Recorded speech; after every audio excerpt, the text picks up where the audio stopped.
Federation వేతనాల పెంపు విషయంగా 15 రోజుల నుంచి మా నిరసన తెలియజేస్తున్నాం.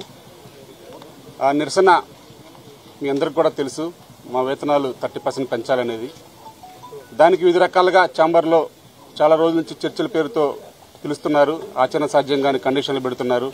దాని మీద సరే మీరు కండిషన్లు ఒప్పుకోవాలంటే మాకు ఎంత పర్సెంటేజ్ పెంచుతారని చెప్పేసి మేము క్లారిటీగా ఉన్నా కానీ వారు ఆ క్లారిటీగా చెప్పకుండా మళ్ళా దాటవేత కార్యక్రమం చేస్తున్న విషయం మీ అందరికీ కూడా తెలుసు.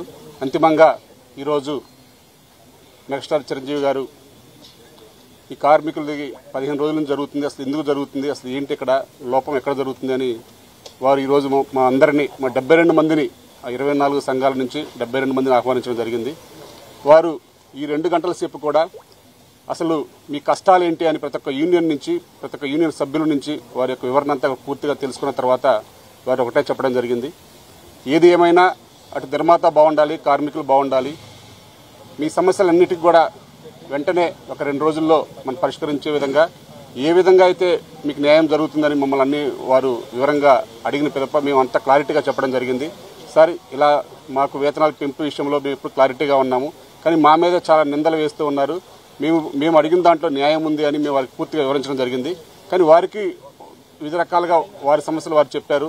నిర్మాతలు కానీ ఇంక నిన్న మొన్న వచ్చిన వారందరూ కూడా మా సమస్యలు కూడా ఈరోజు చెప్పాం కాబట్టి వారు కూడా విత్తిన రేపు కానీ ఎల్లుండి కానీ ఈ సమస్య పరిష్కరిస్తామని చెప్పడం జరిగింది. వారు కూడా సేమ్ కండిషన్ల గురించి పూర్తిగా మాట్లాడారు. మేము కూడా కండిషన్ల గురించి ఒక ఫ్లెక్సిబిలిటీగా ఎలా ఉండాలి ఏంటి అనేది క్లారిటీగా మాట్లాడాం. ఏదేమైనా మనందరం కూడా ఒక కుటుంబం, ఆ కుటుంబం అనేది మన ఛాంబర్ సమక్షంలో మేమందరం కూడా ఉన్నాం కాబట్టి మేము ఒక సయోధ్యగా వెళ్ళడానికి మాకు కూడా కొన్ని సూచనలు చేయమని చెప్పడం జరిగింది. అవన్నీ కూడా మేము వీరశంకర్ గారు, అమ్మిరాజు గారు, అలెక్స్ గారు, అలాగే మా కమిటీ సభ్యులందరూ కూడా మొత్తం కూడా ఏదేమైనా మా వర్కర్స్కి న్యాయం జరగాలి, అలాగే నిర్మాత బాగుండాలని మేము కూడా వారికి చెప్పడం జరిగింది.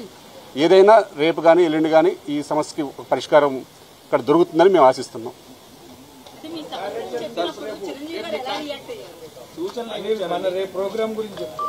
యాక్చువల్లీ మా సమస్య ఏదైతే ఉందో కండిషన్లు వాళ్ళు ఏదైతే 2 కండిషన్లు ఒప్పుకోవట్లేదు అని వారు అన్నారో ఆ 2 కండిషన్ల గురించి వాళ్ళు క్లారిటీగా మాకు జరుగుతున్న అన్యాయం ఏంటి, ఆ కండిషన్లు ఒప్పుకుంటే మాకు జరిగే అన్యాయం ఏంటని వారికి పూర్తిగా వివరించడం జరిగింది. సరే సండేల గురించి మేము ఆలోచిస్తామని కూడా చెప్పాము. సండే వాళ్ళు ఏదైతే అడిగారో 3 సండేలు మాకు కావాలి అని ఆ 3 సండేల్లో మేము కొన్ని వెసులుబాటు ఇవ్వడం జరిగింది. అది కూడా మేము రేపు అంతిమంగా రేపు ఒక మీటింగ్ పెట్టుకున్నామండి. మేము వర్కర్స్ అందరం కూడా ఒక బహిరంగ సమావేశం లాగా పెట్టుకున్నాం. 24 యూనియన్ల సర్వసభ్య సమావేశం లాగా అందరం కూడా ఒక దగ్గర కలిసి ఈ కండిషన్ల గురించి వారందరూ కూడా మా సభ్యులందరికీ ఎక్స్ప్లెయిన్ చేస్తామని చెప్పాము. కంపల్సరీ పెట్టుకోండి, పెట్టాలి కూడా, అందరికి కూడా తెలియాలని కూడా వారు చెప్పారు. కాబట్టి ఏదైతే వాళ్ళు సండేలు అన్నారో సండేలకు మేము ఫ్లెక్సిబిలిటీ ఇస్తామని చెప్పాము. ఆ ఫ్లెక్సిబిలిటీ కూడా రేపు సభ్యులతో మాట్లాడి వచ్చిన తర్వాత చెప్తామని చెప్పాము. అలాగే 9 to 9 కాల్ షీట్ గురించి పూర్తిగా మాకు